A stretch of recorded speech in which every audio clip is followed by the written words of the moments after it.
तो 2012 से लेकर अब तक कैसे कैसे घटनाक्रम बदला और क्या कुछ इस दौरान हुआ, उसकी झलक हमने आपको दिखाई। फेसबुक पोस्ट में किस तरह की बातें लिखी संजीव खन्ना ने, वो आपने देखा। लेकिन अब बड़ी खबर इस वक्त की आपको एक बार फिर बता दें। संजीव खन्ना, इंद्राणी और इसके अलावा ड्राइवर श्याम, इन तीनों आरोपियों को अभी खार पुलिस स्टेशन में रखा गया है और इन तीनों से अब एक साथ बैठाकर आमने सामने पूछताछ होगी। और खुद पुलिस कमिश्नर राकेश मारिया खार पुलिस स्टेशन पहुंच चुके हैं, उनके सुपरविजन में ये पूछताछ होगी। अब यहां पर ये देखना दिलचस्प होगा और साथ ही बेहद अहम कि अब तक जो बयान इन तीनों ने अलग अलग जांच पड़ताल में दिए हैं, अलग अलग पूछताछ में दिए हैं, जब आमना सामना होगा तो कौन से फैक्ट्स निकलकर सामने आते हैं, कौन से तथ्यों के बारे में पुलिस को जानकारी मिलती है, क्योंकि हर कोई अपना दामन बचाने की कोशिश में यहां पर पूरी तरह से है। और इस वक्त खार पुलिस स्टेशन से हमारे सहयोगी शम्स ताहिर खान जुड़ गए, सीधे उनके पास चलेंगे। शम्स, खुद वहां पर राकेश मारिया मौजूद हैं, उनके सुपरविजन में ये पूछताछ होगी, क्या कुछ अपडेट्स आपको मिल पा रहे हैं वहां से?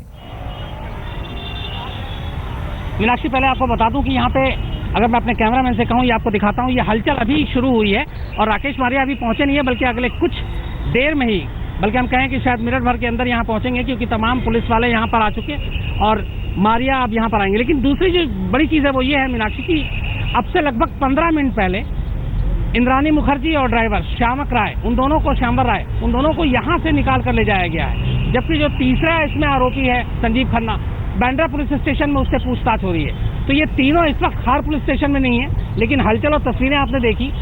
राकेश मारिया यहाँ पहुंचेंगे, उसके बाद उम्मीद यही की जा रही है कि वो तीनों यहाँ होंगे। ये खबर ये भी है कि शायद उन तीनों को रिकंस्ट्रक्ट करने के लिए पूरा सीन कि 24 अप्रैल 2012 को नेशनल कॉलेज से लेकर वर्ली में जो इंद्राणी मुखर्जी का घर है वहाँ तक क्या कुछ हुआ, तीनों को कन्फर्म कराया जाएगा और तीनों को उस रूट से गुजारा जाएगा और उसके बाद पूछताछ होगी।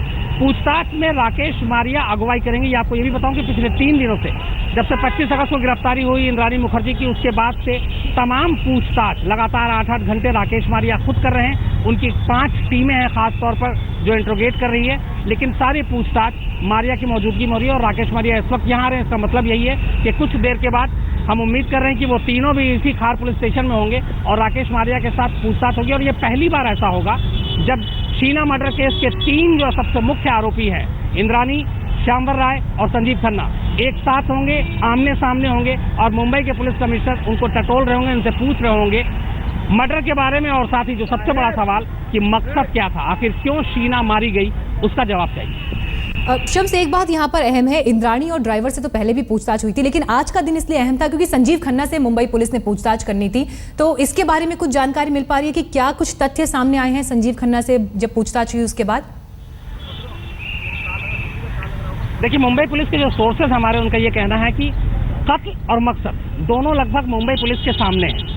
जो इंद्राणी मुखर्जी और श्यामवर राय, उन दोनों ने जो कुछ बताया उसके बाद से इनके पास है कड़ियों को मिलाने का काम। और आखिरी, चूंकि कोई भी फैसला लेने से पहले या फिर मीडिया को ब्रीफिंग देने से पहले मुंबई पुलिस संतुष्ट होना चाहती है कि हाँ, मकसद यही था और कत्ल भी इस वजह से हुआ।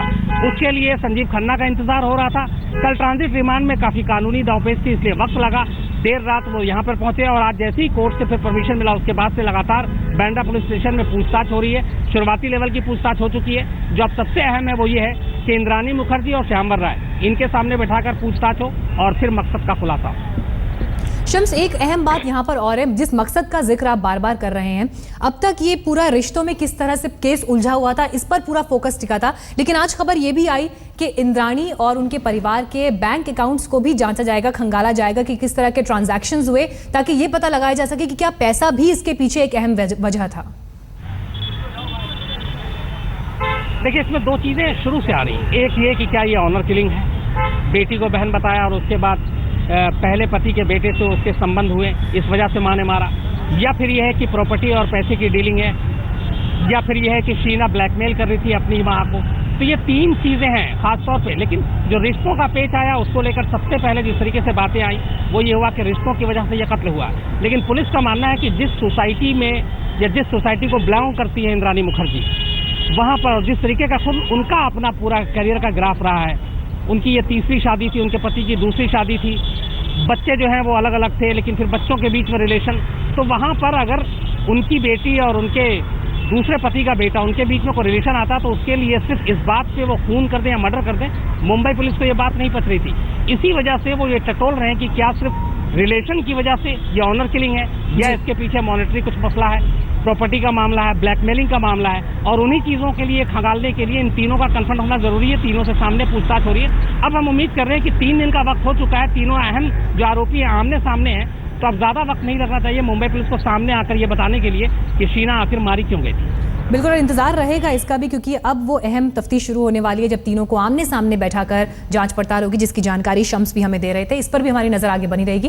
फिलहाल शम्स, आपका शुक्रिया हमारे साथ जुड़ने के लिए, ये जानकारी साझा करने के लिए।